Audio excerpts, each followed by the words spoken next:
saying her mother's up there and she doesn't know if she's okay. You have to put yourself in these people's shoes. And here's our chief correspondent, Jonathan Hunt, live on the ground in Pacific Palisades. Hi, Jonathan. Hey, Mark. Apocalyptic and hell on. Having spent hours up here now, those are entirely accurate and justifiable descriptions. Here's a part of that hell on earth and apocalyptic scenes. We're in the heart of the Pacific Palisades here, and this is to home after home after home, business after business, local area schools as well. They are around and continue to do so. We don't have yet, but officials have talked about 1,000 structures, and just from my driving around here over the last few hours today, certainly I have seen hundreds of homes and businesses completely destroyed. We're hearing various explosions as we stand here, small ones from items inside these homes, gas propane tanks used for barbecue grills, etc., still exploding. So we're keeping a distance to some extent. And if I just back Brian up a little carefully here and have him swing to his left, we look down this street. There again, you can see two more homes on fire, one directly in front of us, one just behind the big tree, and slightly further to the left, firefighters are here, but they are essentially the homes that are already burning. They've had no choice but to let them burn. The resources are stretched so thin here, Martha, that this has been a life-saving operation rather than a property-saving one for much of the last 24 hours or so. And this is the result. They've managed to save lives by the hundreds, probably by the thousands.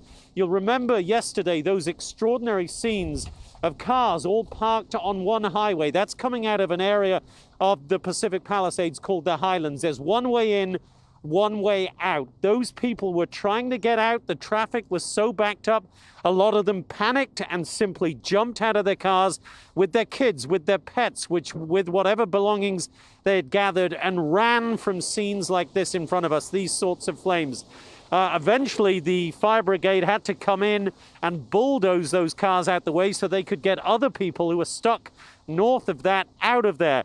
And the firefighters have been doing nothing short of absolutely heroic work, but the winds are still whipping up in pretty significant gusts here, Martha, and we're told we've got at least a few more hours, possibly as much as 24 more hours of these kind of winds. So while you look around this neighborhood, and we can pan up to Brian's, if he can swing around now behind us, you can see the homes that are just a few yards away, completely intact, but nobody is out of the woods here yet, Martha.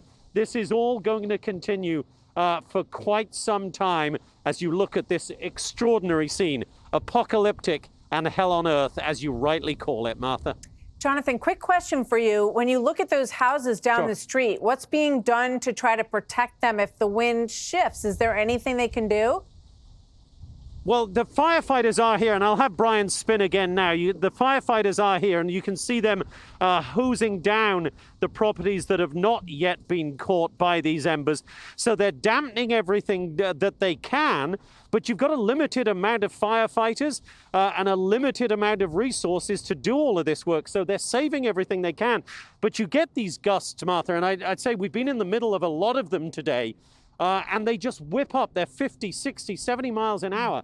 They pick up embers from a fire like that, the one we were just showing you, and they shift it down there, down to that house down that street. So the firefighters can damp down these houses, but if the winds suddenly shift and go back behind me over there, then those houses are going to catch fire. It really is a whack-a-mole game, and a deadly and dangerous one. And like I say, the firefighters are doing extraordinary, heroic work, but they simply cannot save every home as this fire continues to rip through what is, after all, Martha, remember, a major residential neighborhood of Los Angeles. We're not out in the sticks here. We're not 30, 40, 50 miles from the city. We are in LA. The houses are packed close, and there's a limit to what those firefighters can do.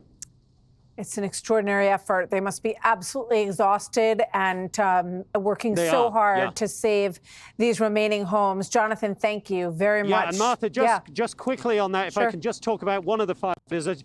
Just speaking to a guy who came up from Orange County yesterday. He came up here, 2 o'clock, a firefighter with his crew.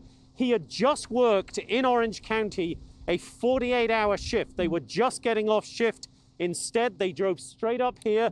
They've been working for another 24 hours now. That's 72 hours straight, and they've got probably at least another 72 to go, Martha. Extraordinary work. I don't know where they find the reserves to keep going and going in these really tough environments. And it's hot, obviously, and windy and dangerous. Jonathan, thank you. Hey, Sean Hannity here. Hey, click here to subscribe to Fox News YouTube page and catch our hottest interviews and most compelling analysis. You will not get it anywhere else.